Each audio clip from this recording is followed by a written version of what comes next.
Hi everyone, welcome to another video where I want to share with you some information about the most important topic of emotions. Again, for those who don't know who I am, my name is Isabel Hunt. I'm a certified transformation coach, published author of the book The Power of Faith-Driven Success. I'm also a public speaker and an emotions clearing practitioner, as well as I coined the term Empath-Warrior because most of my clients, or pretty much all of them, are empath or Empath-Warriors, which is amazing work, and I'm always super excited about being able to work with them and having the honor to be part of their journey with wherever they're at right now. But today I want to talk with you about why your emotional health is so important when it comes to your children. As you know, I'm working on this online course called The Empath-Warrior, a simple guide to successfully navigating your emotional world. And that one is launching in March, so I'm super excited about it. And so today I want to give you a little bit insight on the topic of your emotional world and children. When we talk about emotions in general, we're also referring or connecting those emotions to your heart. We all have an electromagnetic field around our heart or our body. The electromagnetic field starts in the center of the heart, goes up, goes around, all the way to your feet and comes back up. And so we all have this electromagnetic field, and that it changes according to your emotions, because again, each emotion has a frequency of vibration that then influences the frequency of your bioelectromagnetic field that is surrounding you. So did you know that your heart is a system of neurons that have short and long-term memories, just like your brain? It's pretty amazing if you think about it. So the signal your heart sends to the brain can affect your emotional experience. Your heart is in constant communication with your subconscious mind. Therefore, you feel what is going on around you before you actually consciously recognize what is going on around you. So you feel before you realize what's really going on. You feel before you see the facts happening or how the reality shifts. And that's one thing why emotions are so important. Your heart sends more information to your brain than the other way around. And now get this.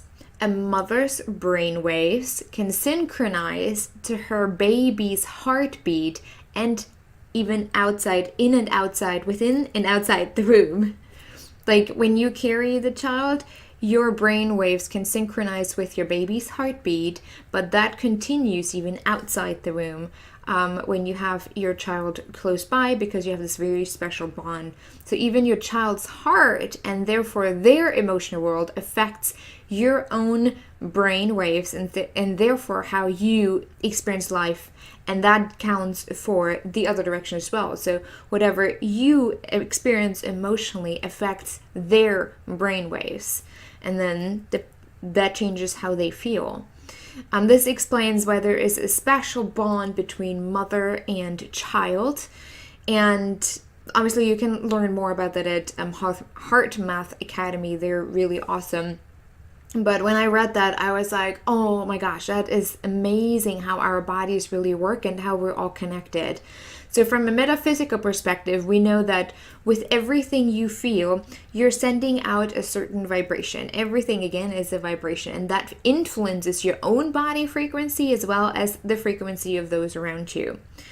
And what you think and feel about yourself has not only an immense impact on yourself, but also on those around you, especially your children. Your child picks up on your energy, your emotional state, your inner world, and struggles, and your thoughts. They don't know how to communicate what they feel coming from you, or they can't distinguish if it's their own stuff or if it's your stuff, or anyone's really, but they feel it as it is their own stuff. And because a small child is still learning and developing their cognitive behavior and awareness, they are not sure what to do with the information they are receiving, which in most cases leads then to an overload, overstimulation of their nervous system, and then results are often, we call them tantrums. That's why often when it comes to terrible twos, that's a very within that age range, 2 and 5, actually I think it's 2 and 7, that's when their emotional world is developing, when they are able to distinguish more clear what is going on. You may have also heard me say that babies in the womb at around 6, they have now found out for sure that it's around 6 months that babies in the womb can distinguish emotions from the mother and the father already, but they also think that it's way earlier than the 6 months in the womb. So that's pretty impressive to understand how vibration and how our thoughts impact our children. And again, when they have meltdowns or tantrums, it mostly is related to overstimulation of the nervous system. So if you add to it, when your child, for example, has a tantrum, and you already were in thoughts and you were trying to figure things out, and there's a lot going on, and you don't really delegate much, and it's just a lot in your head, and you kind of freak out and you panic inside, your child is picking up on that. And when they are still young, they don't know what to do with it. They just feel it. And they haven't learned how to cope with that because, well, most of us adults don't know how to cope with that.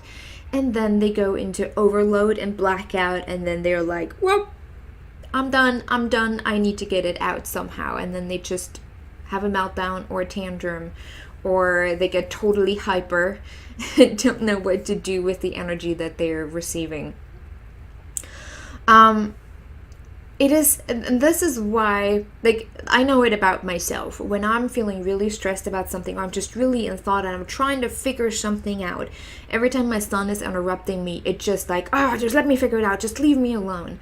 And sometimes I just think that, and sometimes I say that, and he realizes what's going on. And one thing, and if you're a parent and you have paid close attention, especially smaller children are so intuitive, it's crazy.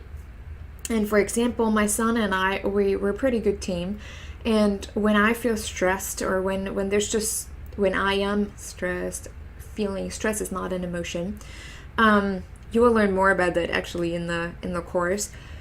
But when I feel anxious about something, or I start to panic because I didn't hit a deadline, or a client just jumped off and it's like I'm trying to organize stuff, or even just in our personal life, he started to come to me and say, Mommy, it's gonna be all right. It's gonna be all right. Like, I don't have to say anything to him. He's just coming to me, gives me a hug. I love you, Mommy. It's gonna be all right. And he doesn't know, but I guess that's another story. When you have all empath in one family, we don't have to talk. We pick up on that mind reading ability. And so the more we understand about our own emotions, the more we can impact and support our children to mature emotionally. Emotionally mature children have a huge advantage to anyone else who has never really experienced or know what emotions are really trying to tell them. They're usually more confident, they're more calm, they're more ambitious, they're usually leaders. Emotionally mature people are in general, again, because they're more confident, they feel more in alignment with leading people, with taking steps forward, because they're not afraid of what they feel. They know, okay, that's showing up, it's going to try to tell me a message, what is the message, and I move forward. Their emotional world is not they're not being crushed by their emotional world, which is often the case with most children and adults. And so, again, emotions have a very, very profound healing effect as long as we honor what we feel and ask the right question. Every physical and emotional reaction within your body is a cry from your heart saying, hey, see me, hear me, listen to me, trust me. And we know the heart is the place of the soul, and we often forgot how to really listen. And the listen part is what helps our children to grow up being, again, mature, caring, and leading personalities. And that's all we want. And this is why it's so important for you to know about your emotions, what each emotions has to tell you, what it's trying to tell you, and not what we made up it to be. And how we can shift our relationship so that we can honor it, not just within ourselves and being able to explain it to others what we feel, but also when it shows up with others. Again, especially with children, it is not just what they are recognizing coming from you or your partner, but also from when they're in school, from other children, because they're often surrounded by not very mature children, and they often react instead of evaluating situations. And trust me, you can teach your child that at a very, very young age. We have been, I mean, for me, it's great that I do this topic. That is my expertise. So we have really asked Jonah not what is wrong with you, because when children have an expression, an emotional expression, we often experience it as wrong. What is wrong with you? We want to fix them. We want them to be happy. I've seen that last year we went to a service a day from our church, and Jonah had some kind of a meltdown going on that day. He didn't want to wear the shirt, and he was just not really happy. And I could pick up on some of the things, and I think it was the crowd of the people that was there, but they were also focused on him. Oh, does he want a donut? Does he want this treat? Does he want this candy? I was like, no! Sugar just makes it all worse. He needs to feel it. We don't have to try to keep him happy. We don't have to try to make him happy and feel better. We just have to honor what he feels and just ask him what he needs. And if that means that he needs 5 minutes alone in the car, then this is what he gets. And he was 3. And it's just about seeing even the children as an individual, as a human being who instinctively knows what they need. But we often think, oh, they're just children. They don't know. We know better what they feel. But their emotional world is their emotional world. And we can only guide them and say, hey, sweetie, what do you need? What is it telling you? What is it that you feel? Let's sit down and evaluate it. Do you just need some time alone? Do you need a hug? Do you need something to eat? Do you need a nap maybe? Like, those are things, and often we're not aware of our own needs or what we feel, so we don't even think of that when it comes to our children. But again, this is why it is so fundamentally important, especially in our world today, to talk about that, to learn about that, and to implement it each and every day. When we create and when we improve our relationship with ourselves without judgment and blaming and shaming ourselves, we can do the same with our children as well within other relationships.